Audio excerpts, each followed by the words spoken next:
Bonjour à tous. Ce travail tente de répondre à la question suivante. Quelles sont les conditions à respecter lorsque l'on souhaite sortir des codes visuels traditionnels de l'étiquette de vin? En effet, il est admis en marketing qu'il existe des codes visuels dits catégoriels concernant le design du packaging. Par exemple, sur la catégorie des vins de Bordeaux, on observe que la plupart des marques en présence utilisent une mise en page centrée, un mélange de lettres majuscules en empattement et de police script formelle, une étiquette blanche ou légèrement jaunie avec quelques touches d'or à chaud, ainsi qu'une gravure de château ou un blason. Il a souvent été dit que les opérateurs de la filière vin française auraient intérêt à innover en matière de design de l'étiquette en sortant des codes visuels que nous venons de décrire.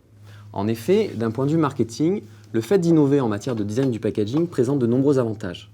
Cela permet de mieux se différencier de ses concurrents, de gagner en visibilité dans les linéaires, de stimuler la curiosité du consommateur, d'être plus mémorable, et enfin, de raconter une histoire différente à propos de son produit. C'est par exemple le choix qui a été effectué par des marques telles que Badois Rouge ou Vittel sur le secteur des eaux minérales.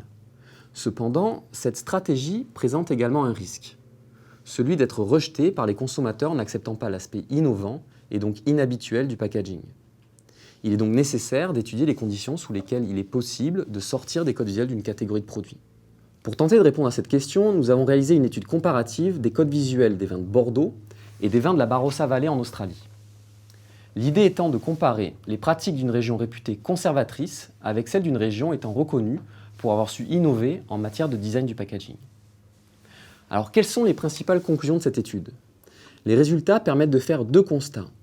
Tout d'abord, contrairement aux idées reçues, les vins australiens ne sont pas radicalement innovants en matière de design de l'étiquette. Au contraire, ils utilisent majoritairement les mêmes codes visuels que les vins de Bordeaux en matière de couleur, de typographie ou de mise en page. En revanche, les vins de la Barossa réussissent à se différencier individuellement au travers de thèmes ou de styles d'illustration innovants.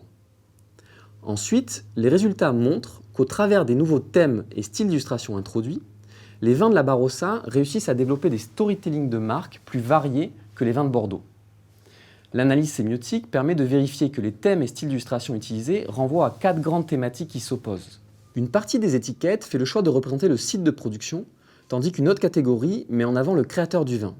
Par ailleurs, certaines étiquettes utilisent des illustrations évoquant le thème de la culture, tandis que d'autres évoquent le thème de la nature. À l'intersection de ces deux oppositions émergent 4 storytelling de marque. Tout d'abord, le storytelling du vin comme œuvre d'art. Le vin nous est présenté comme une œuvre d'art dont les qualités intrinsèques proviennent du savoir-faire et de l'inspiration de son créateur.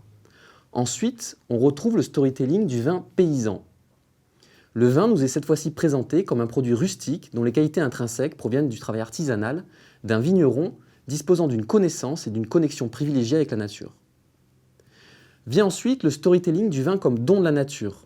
Ici, le vin nous est présenté comme un produit naturel dont les qualités intrinsèques proviennent des caractéristiques exceptionnelles d'un environnement naturel spécifique. Enfin, on retrouve le storytelling du vin de château, où le vin est présenté comme un produit culturel dont les qualités intrinsèques proviennent d'un savoir-faire traditionnel localisé dans un château prestigieux et historique. Alors, en quoi ces résultats sont intéressants? L'objectif de l'étude était d'analyser les conditions à respecter pour sortir des codes visuels d'une catégorie de produits. L'étude des pratiques des vins de la Barossa suggère 2 éléments de réponse. Tout d'abord, il semble nécessaire que le degré d'innovation du design du packaging reste modéré. Ensuite, il apparaît que les nouveaux thèmes et styles d'illustration introduits par les vins australiens permettent de relater des storytelling de marque pertinents avec la catégorie de produits. Au-delà du niveau de nouveauté perçu, ce qui importe est le contenu sémiotique de l'étiquette, soit l'histoire qu'elle permet de raconter.